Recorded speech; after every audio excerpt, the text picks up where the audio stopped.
បាត់ដំបងចំណងស្នេហ៍ខ្ញុំអោស្រុកឯកភ្នំខ្ញុំបានជួបស្រីបងកូនអ្នកស្រែស្រុកមកឬស្រីចង់ជួបនិស័យនឹងស្រុកស្រីស្ងួន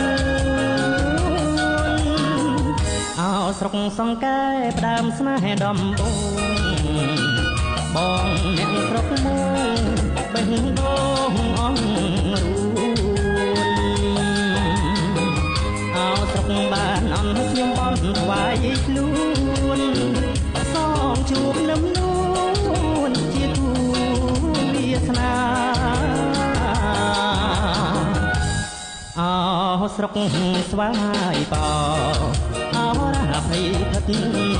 ស្រុកថ្មគោលពិតរត់នឹកជា